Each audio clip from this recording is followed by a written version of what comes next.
Hi, everybody. Welcome to another Facebook Live. I'm Diane Ray, co-founder of the MindBodySpirit.fm podcast network, and we're doing another Meet the Podcasters today in our famous series. So I'm glad you could join me today because I'm very excited to welcome my guest. But I want to tell you first a little bit about MindBodySpirit.fm. If you don't remember, we're a podcast network of over 60 podcasters, all sharing information that we hope is going to be a holistic sanctuary for the soul, a place where listeners can find unique content, inspiration, and also to cultivate a more fulfilling life. We all need that today. You can discover exclusive podcasts that inspire transformation and offer ideas to help cope with day-to-day life. So go to mindbodyspirit.fm online to check out our full lineup of shows. We've got over 60 podcasters there. So today I am welcoming someone who has recently won a Women in Podcasting Award for Best Faith-Based Podcast, a guided life podcast, and she is Laura West. And she's a gifted intuitive whose path to mediumship began over 20 years ago, and she shares her gifts on her podcast as well as with her private clients. And she also does energy healings. We're going to find out all about her and all about her work. So welcome, Laura. I'm so glad you could join me today. Thank you so much for having me. I'm still getting used to doing these Facebook Lives. It's so crazy. I'm Oh, a radio person. What do I know? I mean, do we ever So get used to doing these? I don't know. I don't know. All of a sudden, we're TV hosts. Life was easier when I was just doing radio, but here I am, and I'm glad that you could join me today. So I want to let people know who are not familiar with your podcast, how long you've been doing it and what got you started. Yeah, goodness. I've been doing it now for, I want to say, probably 2.5 years, maybe a little bit longer. And what got me started was just following my intuition into what I was meant to do next. It was between that or starting a blog. And I had this really good conversation with my brother-in-law about doing a podcast because he has a pretty successful podcast himself. And my whole thing was, well, I'm just a I'm just a full-time working woman, mother, like, living in the suburbs. What do I have to say that's interesting? And so he gave me the confidence to share that. And I liked the idea of being able to speak to guests and capturing the emotion that I think blogging doesn't quite capture. So that was when I decided to go that route, and I've never looked back. Well, I love that because one of the things I love about podcasting is that it kind of puts the power of communication and sharing your message and your vision in the hands of everybody, right? I mean, anybody can Yeah. start a podcast and a lot of people quit, they just can't stick to it. But I mean, you've stuck at it for a couple of years now, and then now you can actually say you're an award-winning podcast, which is really cool. I bet you never thought that would happen, did you? No, that's just one episode at a time. So I was very, very, very thrilled to have received that award. I know, it's so fun. Well, what do you enjoy most about podcasting now that you've been doing it for a couple of years? Oh, goodness. Well, I think for me, one, I have learned so much with the guests that I've had on, having conversations about things spiritual related that I never imagined. And sharing these with people too, not just through the podcast, but having discussions with family and friends about what I've been learning. I've learned that I really enjoy editing, which is maybe why I've stuck with it for so long, because I don't mind the editing process at all. I love that sort of zoning out repetitive work of cleaning it up and the final results of that. And honestly, the fuel that keeps me going episode after episode is when I receive feedback from people of how an episode opened up their perspective, changed their perspective, gave them hope, helped them to not feel alone. All these things that I was hoping my podcast would do and is doing. So really I mean, it's so cliche and kind of corny, but it's for the listeners mostly because they seem to be getting a lot out of it. And as long as they do and I enjoy it, I'll keep doing it.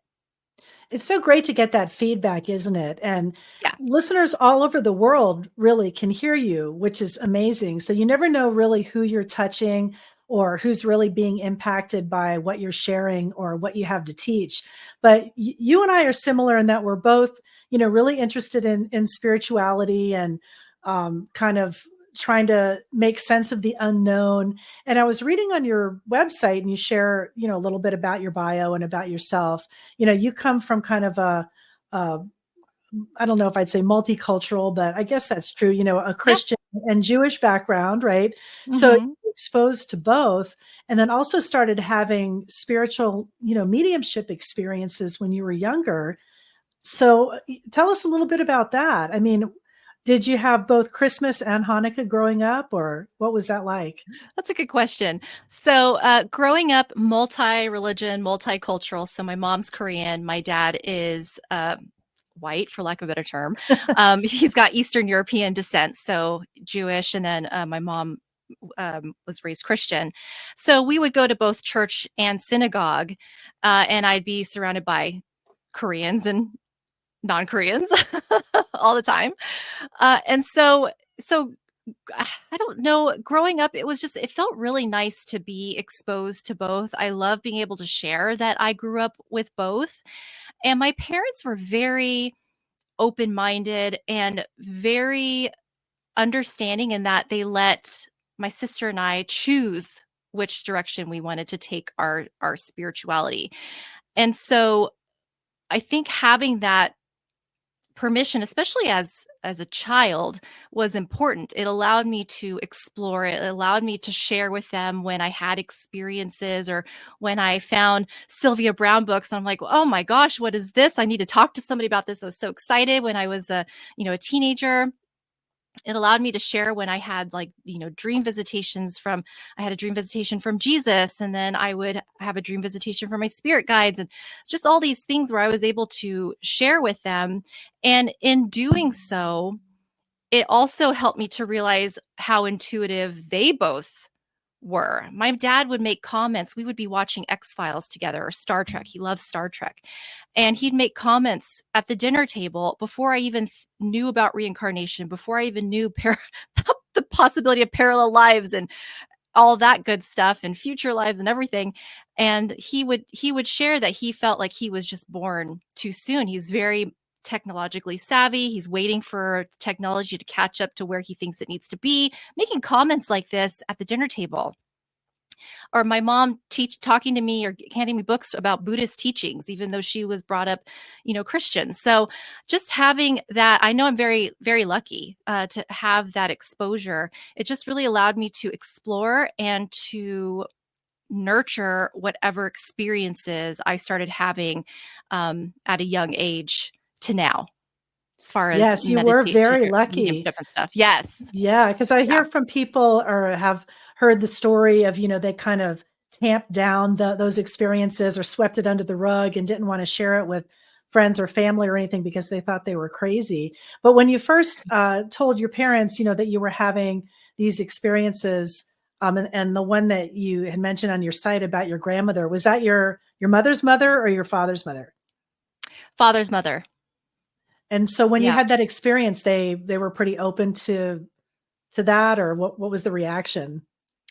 Yeah, they were definitely open to it. I think during the time there was a lot of, grieving and sadness because it's around the time that my grandmother had just passed away. So just to give a little backstory, I was in high school at the time, and we went to go visit my grandmother who was dying from cancer. And we visited her in hospice, and we got to see her there, respirator breathing for her. She was a shell of a person, and this is my Jewish New York grandmother, right? So it was such a big contrast of her big personality, seeing her laying there.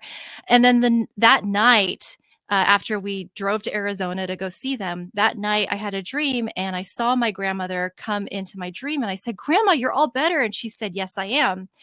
And then the next morning we found out she had passed during the night. So I shared that with my family, and they actually took a lot of comfort in that. And whenever anyone in my family would have dreams of family members who've passed or who, would visit them. We share that with each other because we know it means more just innately. Right. That's such an incredible experience to have. And you also talked about that you have met your spirit guides, and Yes, there's more than yes. one. Tell me about Yes. that, because I'd love to meet mine or an angel. I'm Oh, still looking. yes. So, yeah, that was a pretty incredible experience. So, when I picked up Sylvia Brown books for the first time, I was probably in my late teens, early 20s, around there, and I learned about spirit guides for the first time then. And I wanted to meet mine, and she mentioned, you can ask them to come visit you in your dreams. So I did that, and it took a couple weeks for my spirit guide to show up. But I finally had a dream where I saw this man standing there, and I just knew in my dream to ask him, "Are you my spirit guide?" And he said yes. And then I asked him what his name was. He said Jason, and that was it. So yes, I met Jason. I got his name. I was very happy to have received that information. I met a second spirit guide just a few years ago, the same way. Her name's Lana. Same way. I saw her, and there was nothing in this dream to signify that she was a spirit guide. In fact, we were in a grocery store and she was mopping up at the end of the shift. And but I knew to ask her if she was my spirit guide. She said yes. And I asked her name, same conversation I did with Jason, and she said Lana. So that's how I met her. I've met my guardian angel before through a guided meditation as well. And that was really neat because it was unexpected, the outcome of that. So I met him that way. But I do share that asking for them to come visit in dreams, uh, meditations, guided or not, are helpful. Channel writing, that sort of thing. There's just different ways that we can meet them.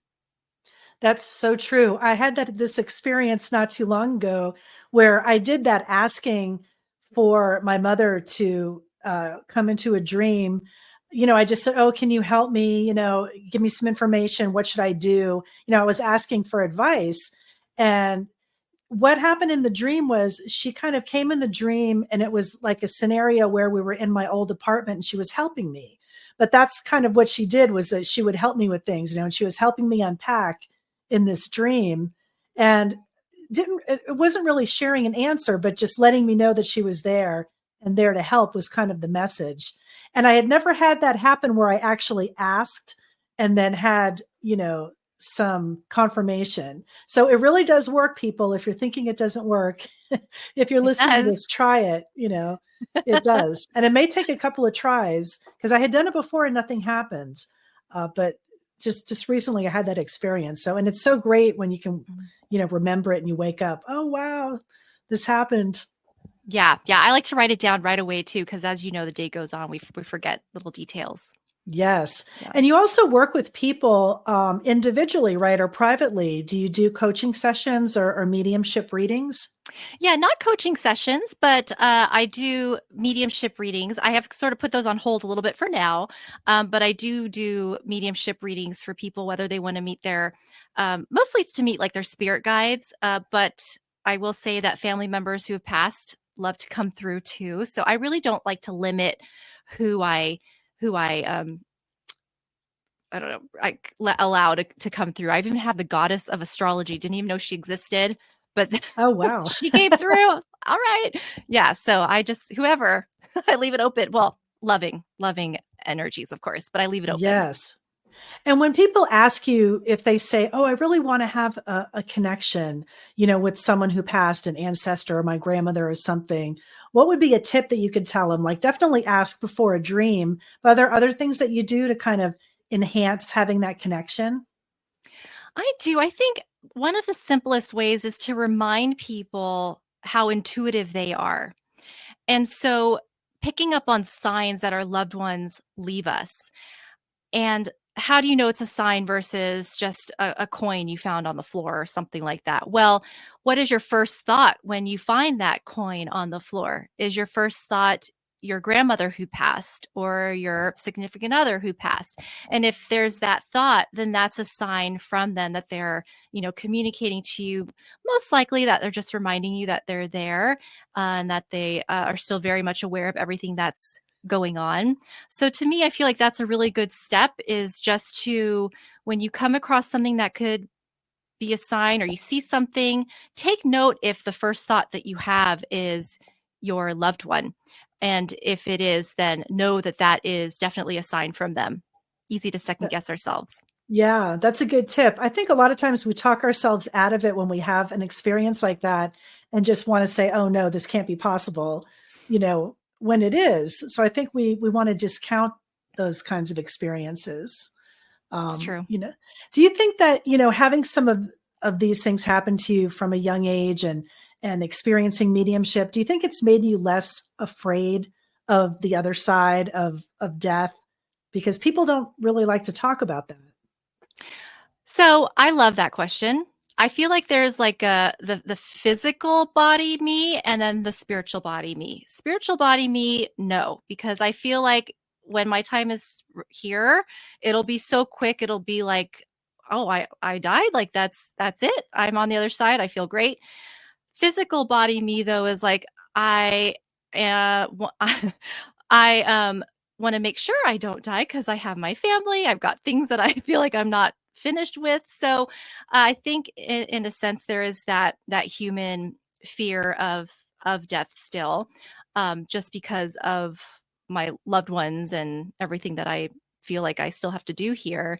But as far as the actual act of dying, you hear so many of these stories of people who've had these death experiences, and I've had them on my show, and just the bliss that they feel, and the hardship is coming back into their body. So once you die and you don't run the risk of coming back into your body, I can see it probably be a pretty nice transition as far as that goes, and still being with your loved ones, just in a different form. But so in a way, I I guess it think we're changes a afraid of bit. the physicality of it, right? The actual physical act Yeah. of what you go through, because we've seen our loved ones experience, whether it's cancer or Alzheimer's or something like Mhm. that. So of course, we're going to be afraid of that part. But then, like you said, your spiritual part, who is hopefully not going to be dreading or afraid of the bliss.